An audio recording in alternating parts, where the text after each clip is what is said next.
नमस्कार दोस्तों। आज हम बात करेंगे केरेटोकोनस के बारे में। केरेटोकोनस हमारी पुतली की एक ऐसी बीमारी होती है जिसमें कि जो हमारी पुतली होती है वो एक कोन का शेप लेने लगती है, इसीलिए उसमें टर्म हम इस्तेमाल करते हैं कोनस। और उस कोन का शेप लेने की वजह से हमें मरीज को धुंधला दिखाई देता है, मरीज चश्मे का नंबर एक्सेप्ट नहीं करता है और बहुत ही लेट स्टेजेस में अगर बीमारी बहुत ज़्यादा बढ़ जाती है तो फिर हमारी पुतली की कुछ परतें फट भी जाती हैं। ये एक ऐसी बीमारी है जिसका अगर हम लोग टाइमली ट्रीटमेंट करें तो पूरा इलाज संभव है, लेकिन अगर स्थिति खराब हो जाती है तो फिर हमको लेट स्टेजेस में पुतली ही बदलनी पड़ती है। तो आइए आज के इस वीडियो में मैं डॉक्टर पल्लवी मिश्रा केरेटोकोनस की बीमारी के बारे में आपको डिटेल से जानकारी दूंगी। पूरी जानकारी के लिए मेरे इस वीडियो को एंड तक जरूर देखिएगा और अगर मेरा वीडियो आपको पसंद आता है तो मेरे चैनल को सब्सक्राइब करिएगा और मेरे इस वीडियो को बाकी लोगों के साथ में शेयर करिएगा। तो चलिए बिना समय गए शुरू करते हैं आज का ये वीडियो। और हाँ, इस वीडियो के अंत में मैं आपको ये बताऊंगी कि अगर आपको केरेटोकोनस है तो आपका कितना % का डिसेबिलिटी सर्टिफिकेट बनेगा। तो इसलिए मेरे इस वीडियो का आप एंड तक ज़रूर देखिएगा ताकि आप ये पता लगा पाएँ, आपको ये पता जानकारी मिल पाए कि अगर आप केरेटोकोनस नाम की बीमारी से सफ़र कर रहे हैं तो आपका कितने % का डिसेबिलिटी सर्टिफिकेट बनेगा।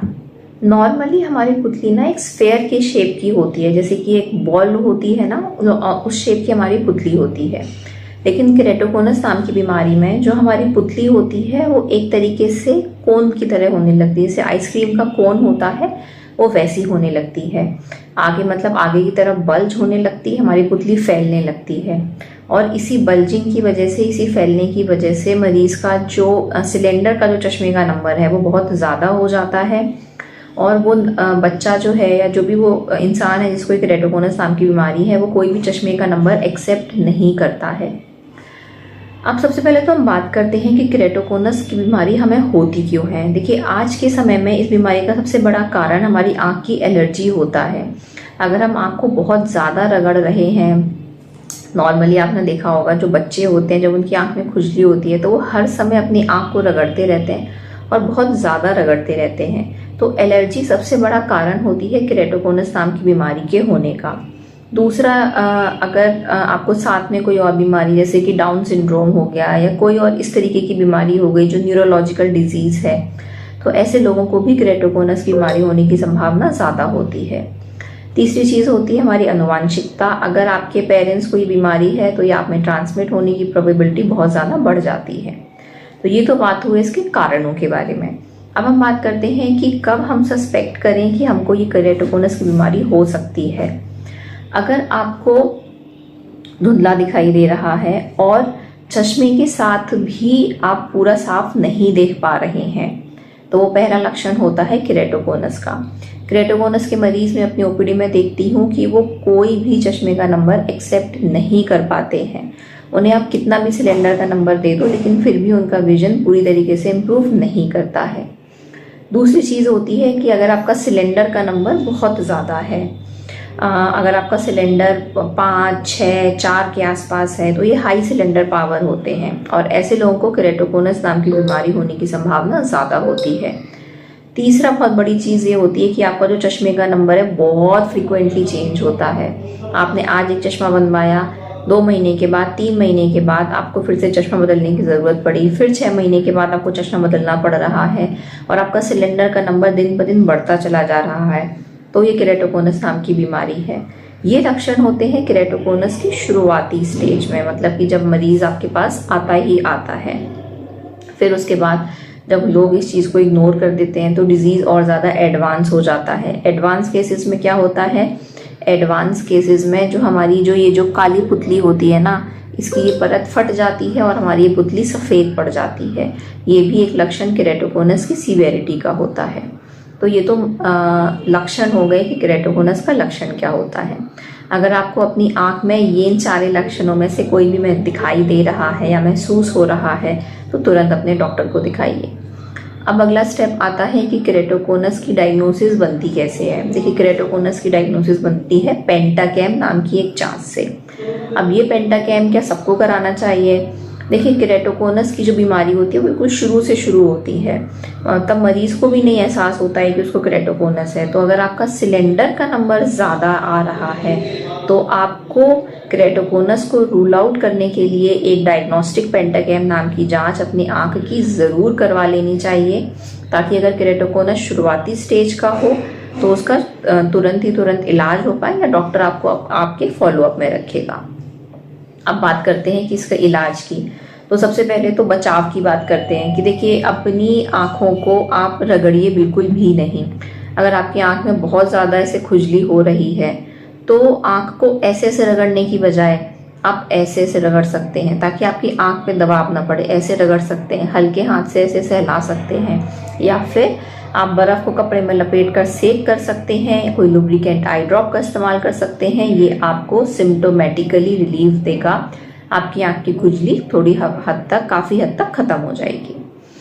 दूसरे, अगर आपको एलर्जी है तो फिर उसके लिए एंटी एलर्जिक आई ड्रॉप्स बहुत सारी अवेलेबल हैं बाज़ार में। ओलोपेटाडीन से लेकर हाई पोटेंसी स्टीरॉइड्स तक या साइक्लोम्यून तक, अपने डॉक्टर की सलाह पर आप इनमें से किसी आई ड्रॉप का इस्तेमाल ज़रूर करिए। एलर्जी अधिकतर सीजनल होती है, मतलब कि जब मौसम चेंज होता है, जब सर्दियों से गर्मियाँ आती हैं या जब गर्मियाँ ख़त्म होने वाली होती हैं, पॉलन ग्रेन्स रिलीज हो रहे होते हैं, वो सबसे ज़्यादा इम्पॉर्टेंट समय होता है जब बच्चों को आँख में सबसे ज़्यादा खुजली होती है। स्पेशली ये जो फरवरी एंड से लेकर अप्रैल तक का समय होता है, तो इस समय लोगों को बहुत ज़्यादा आँख में एलर्जी होती है। तो इस समय पर आप कोई भी एंटी एलर्जिक आई ड्रॉप का, लुब्रिकेंट आई ड्रॉप का इस्तेमाल ज़रूर करें। और क्या कर सकते हैं बचाव के लिए, जब भी आप घर से बाहर निकलें, एक अच्छा काला चश्मा पहन के निकलिए, ताकि आप अपनी आँख को उस धुएं से, उस एलर्जिन से बचा सकें। इतना सब करने के बाद भी अगर आपको केरेटोकोनस की बीमारी हो गई है तो फिर अब उसका इलाज क्या होता है। देखिए, केरेटोकोनस अगर प्रोग्रेस कर रहा है, मतलब कि अगर आपका जो सिलेंडर का नंबर है वो बढ़ रहा है, या पेंटागैम पर आपको लग रहा है या डॉक्टर को लग रहा है कि बीमारी बढ़ रही है, तो वो एक इंडिकेशन होता है कि अब आपको अपना एक C3R करके एक आँख का, आप लेज़र मान लीजिए, वो लेज़र करवा लेना चाहिए। C3R से क्या होता है कि जो हमारी पुतली का जो कोनिकल शेप जो होता है वो कम हो जाता है, और जहाँ पर रहता है उतना ही स्टेबल हो जाता है। C3R एक बहुत सिंपल सा ऑपरेशन होता है, पर उसमें समय ज़्यादा लगता है, लेकिन इसके जो रिजल्ट हैं वो प्रूवन रिजल्ट हैं कि बहुत ही शानदार रिजल्ट आए हैं।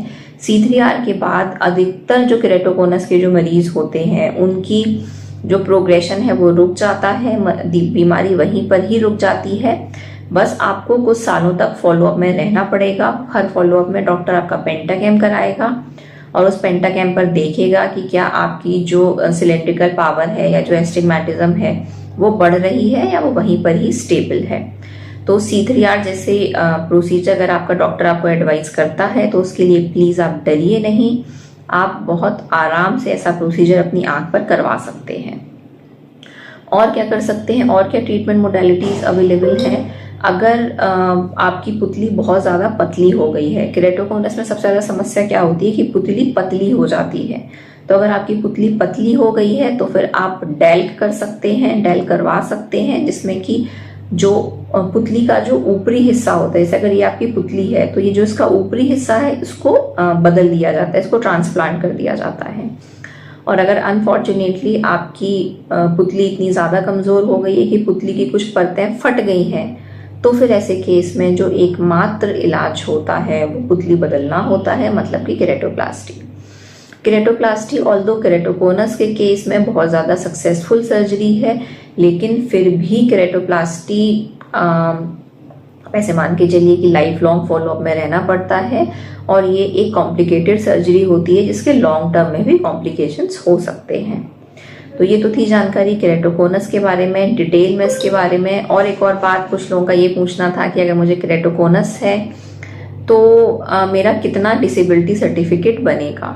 देखिए, अगर आपको केरेटोकोनस नाम की बीमारी है तो आपका पहले चश्मे की जांच होगी, अगर आपका पेंटागैम की जांच होगी, आपका डॉक्टर अगर आपका प्रोग्रेशन है तो फिर वो आपको C3R या कोलेजन क्रॉस लिंकिंग एडवाइस करेगा। और उसके बाद में ही जब ये सारी प्रक्रिया हो जाएगी तब आपका चश्मे के साथ जितना विजन है उसके बेसिस पर आपका डिसेबिलिटी सर्टिफिकेट बनेगा। सिर्फ केरेटोकोनस होने पर आप ये सोचो कि हम इलाज बिना कराए डिसेबिलिटी सर्टिफिकेट बन जाएगा, तो ऐसा नहीं होगा, क्योंकि कोई भी ऐसी बीमारी जिसका कि इलाज है हमारे मेडिकल साइंस में, उसका डिसेबिलिटी सर्टिफिकेट नहीं बनता है। तो ये तो थी जानकारी केरेटोकोनस के बारे में। अगर आपको मेरे से आँख की बीमारी के संबंध में कोई भी जानकारी चाहते हैं तो आप मुझे नीचे कमेंट बॉक्स में मैसेज कर सकते हैं। आप मुझे मेरी मेल आईडी पर कांटेक्ट कर सकते हैं या फिर आप मेरा ऑनलाइन कंसल्टेशन भी ले सकते हैं। और हाँ, अगर आप चाहें तो आप मेरी इस चैनल के मेंबर भी बन सकते हैं, तो उससे कुछ स्पेशल पर्क जैसे कि फ्री ऑनलाइन कंसल्टेशन मैं अवेलेबल करवाती हूँ। मिलते हैं अगले वीडियो में, तब तक के लिए अपना ध्यान रखिए, अपनी आँखों का ध्यान रखिए। जय हिंद।